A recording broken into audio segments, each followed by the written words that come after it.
Dallas has just been on a tear. I believe we can attribute that to Jason Robertson. Also, Jake Ottinger, who's really stepped in. Yeah, so we can compare a rookie QB to a toddler.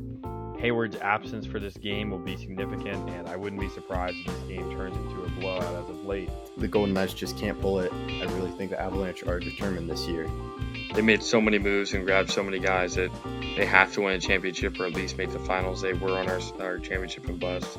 The same self, the only year he won an MVP was the year he cheated, which really should put something against that MVP. But yeah, and as a Cowboys fan, I have learned how dangerously good Aaron Rodgers has been with he can just thread a pass. Hello, I am Ruby Ackerman, and you are listening to Outsider's Opinion with Kevin and Austin.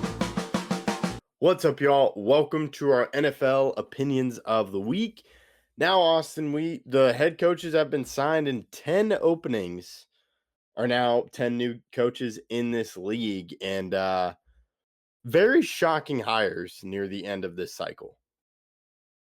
Yeah, I say that's true, and I think that my top 10 list, it is a little bit affected by how I've been soured by some guys. I'll just go right into it. My number 10 is Kevin Stefanski, and you're probably going to be like, wow, Kevin Stefanski at 10. What he did to Shedeur, not giving him the right playbook or whatever happened where they didn't give him the right wristband. That's right. They didn't give him the right wristband to go out there with. It wasn't on him.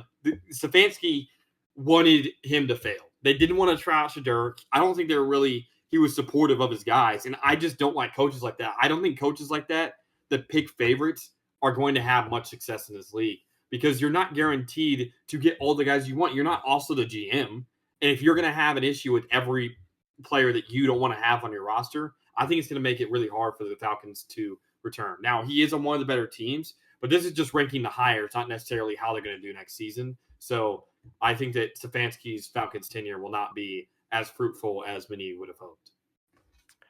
Stefanski is a very interesting hire because, yes, that Brown situation just soured over time, especially with Shedeur and just kind of that whole quarterback mess. And Stefanski did have a part in it, kind of choosing which players he wanted.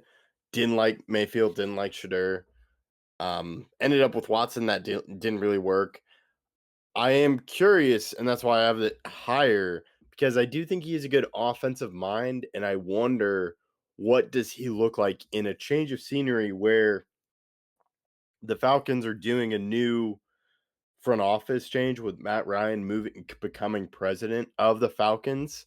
Who's their GM? And I wonder how. Huh? Who's their GM? I think it's still the same GM. I didn't know if they fired him too.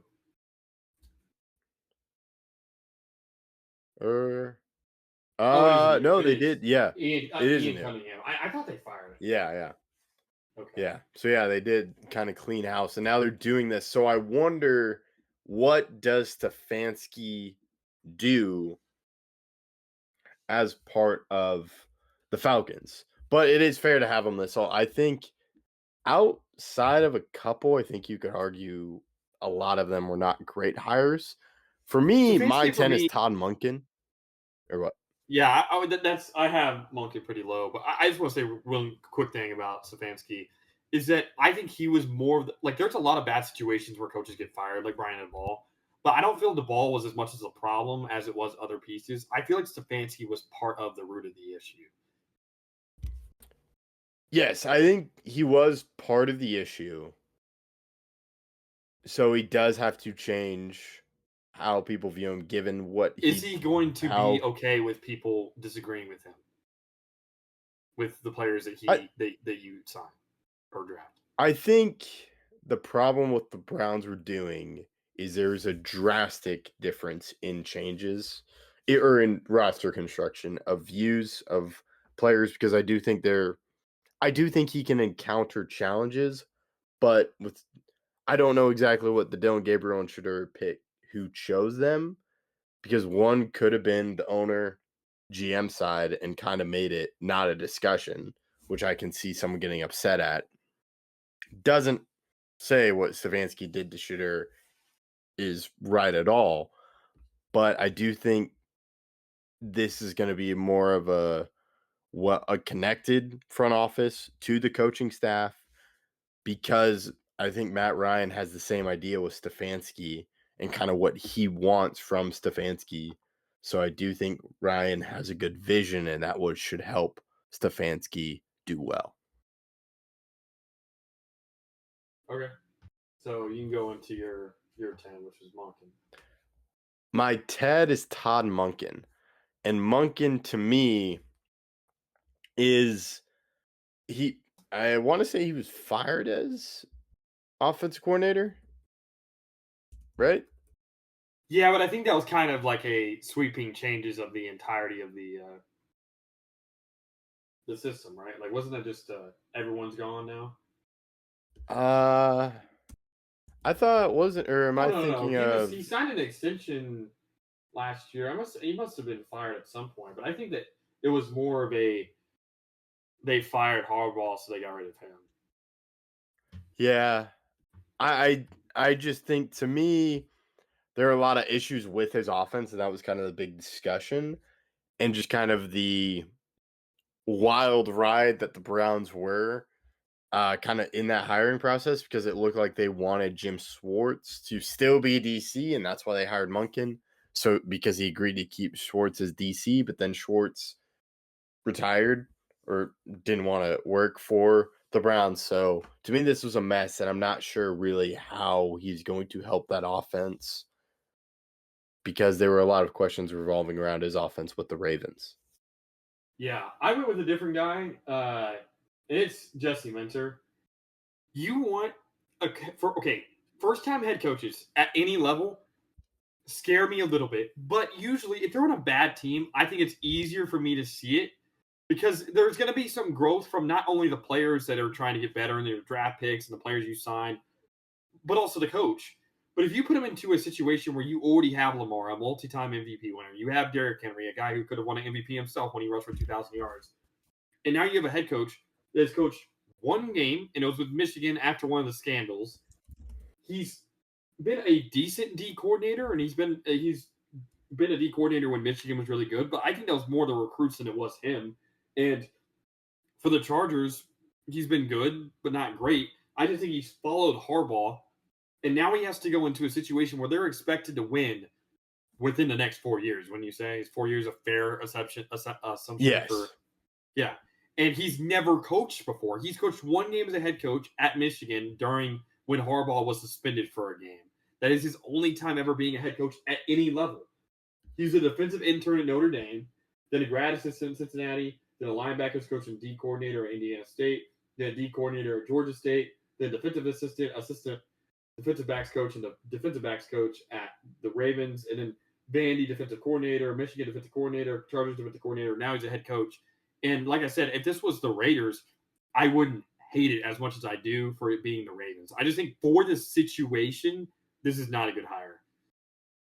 Yes, I think given you're staying on the defensive side of the ball where you had the option to do an offensive mind ball with all the pieces that you talked about, and you would be set on offense. That was one problem with Harbaugh is they just couldn't find the right offense coordinator. And you're kind of seeing it with a defensive coach of Mike McDonald. He has to find a new offensive coordinator now after winning the Super Bowl with Clinton Kubiak because Kubiak went to become the Raiders head coach.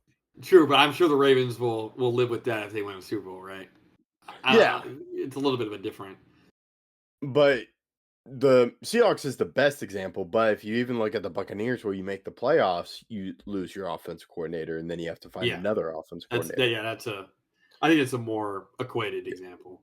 Yeah, if you have success on offense, your offensive coordinator is most likely going to leave to become a head coach. That's true. I think that's also true though with like if you look at the 49ers the D coordinators, I mean they just keep getting hired and hired and hired and hired, right? So that's true on both sides of the ball, I feel. But definitely you feel it more on offense than you do on defense. But we can go into was that your who's your 9? My 9 is Mike LaFleur. Because I'm not really sure how Mike LaFleur, yes, he's coming from McDaniel, or no, from Shanahan. McVay. But I do think there wasn't much interest about it and kind of his history as offense coordinator. He was with the Rams for 2 years, and Kevin O'Connell has worked out, but you also have I thought there was another offense coordinator from the Rams, or maybe it's O'Connell, but I don't.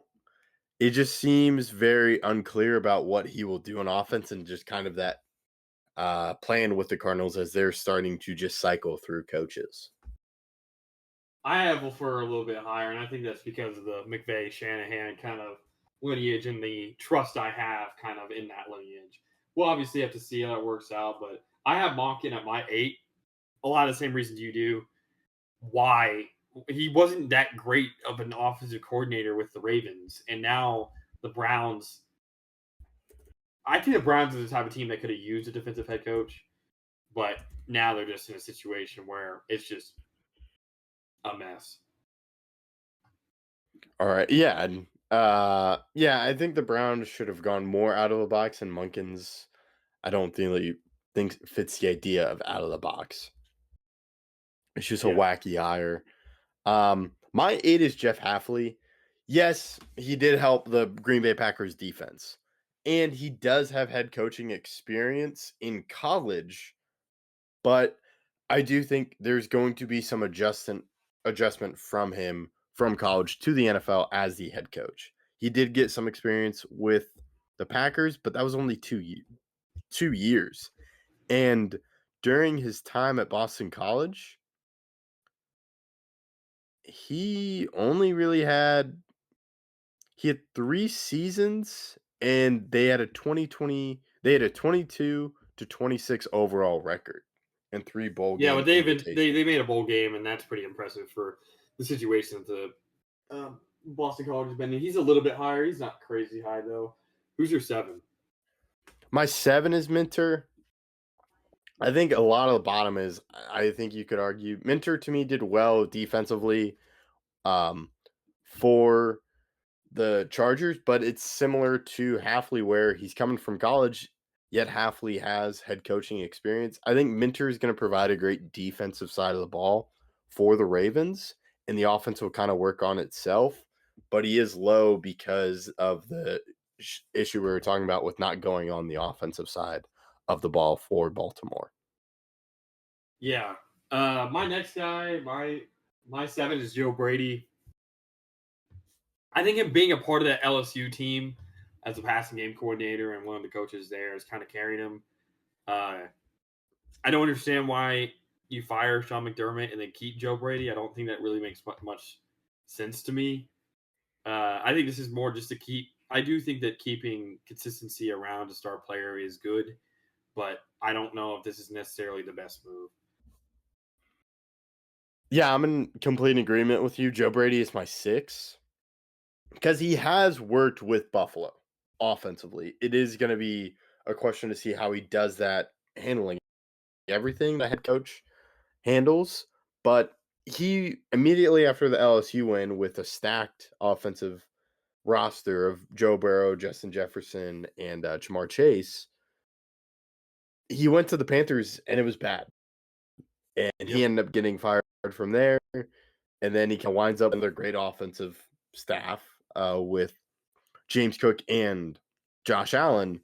So that's where I'm concerned because the McDermott hiring seems to just be a very quick firing of just kind of it was a bad game, and they decided to get rid of McDermott on that fact. If you were going to fire McDermott, I think we said this, you have to clean house, in my opinion. Yes. And that's not what they did. Go completely different route. I would like an offensive minded coach makes sense, but I wouldn't go with your offensive coordinator.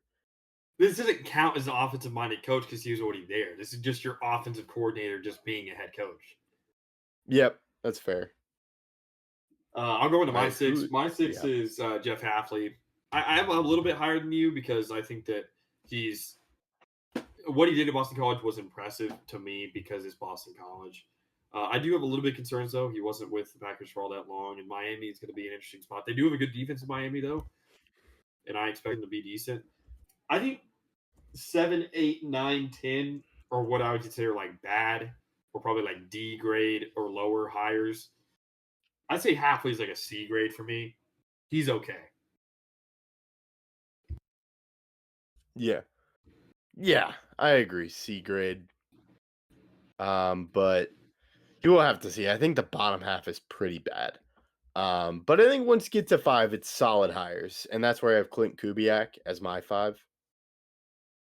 Okay. I have Kubiak really high on this list, but my 5 is Mike LaFleur.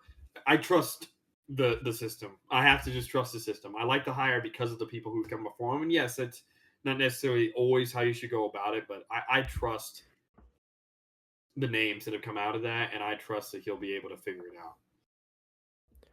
Yeah, we'll have to see. With my concerns with Kubiak is he was with the Saints, and they had a great start, then struggled.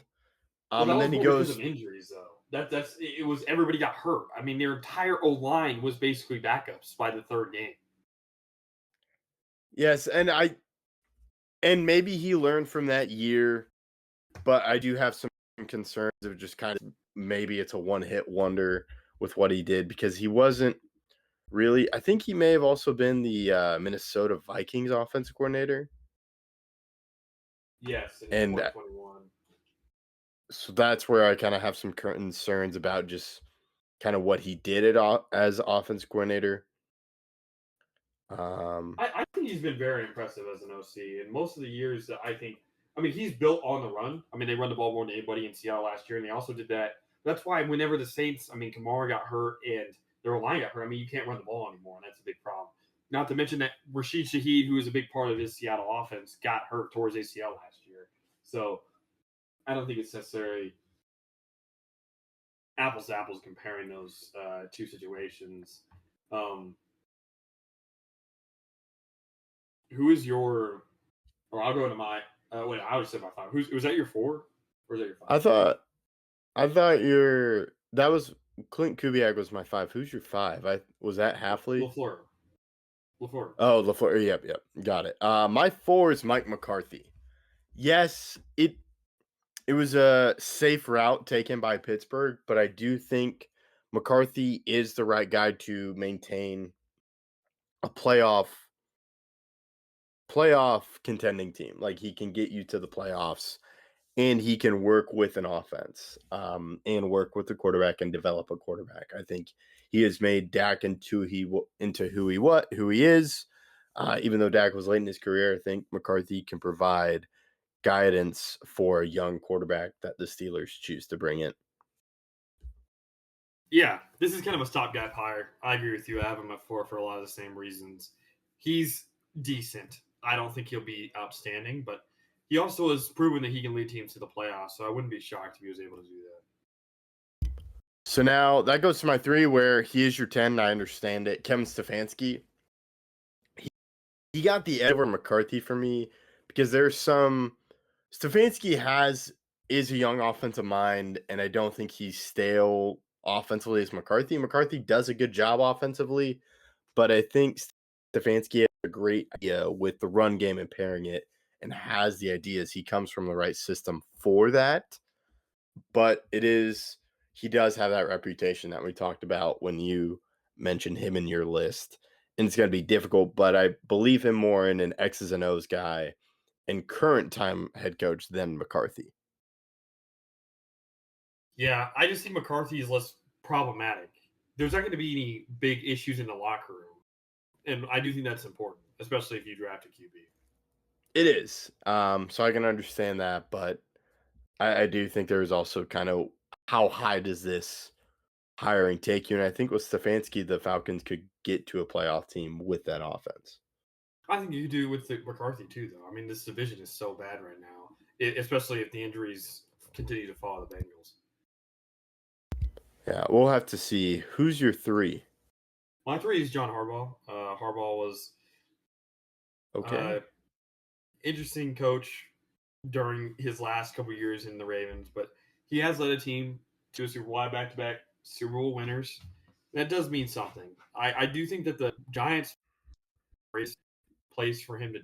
I'm very interested in how he does this. He has not had a entire young team in a long time, because even those Ravens years, like most of those guys when he had Lamar as a young player, most of the guys around him were old. I mean, he had Mark Ingram. He had a lot of older players around him.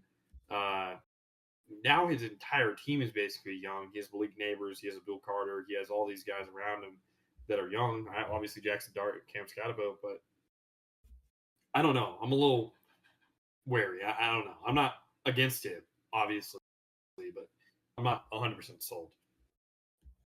I'm a little bit higher.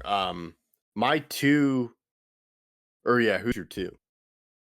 My two is Clint Kubiak. I believe in this guy a lot. I mean, I've watched, again, the Saints were decimated by injuries on that offense. I mean, their entire offense was basically hurt by week 4.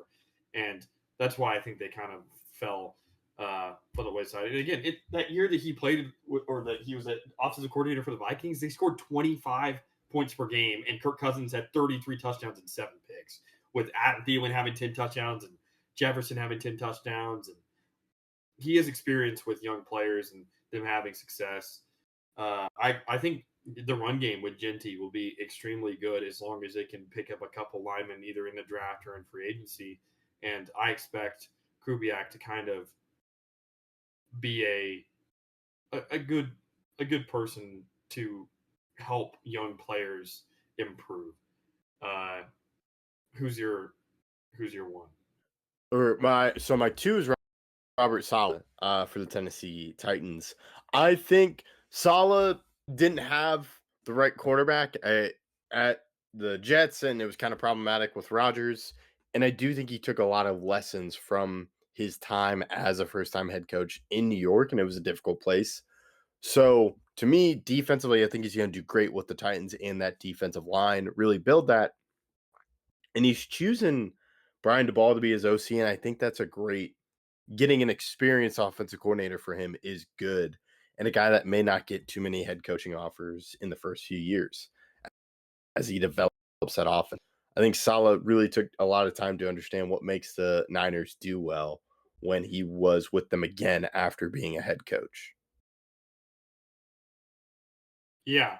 I have Saleh at 1 for me. And this also pairs with the Brian DeBall OC hiring.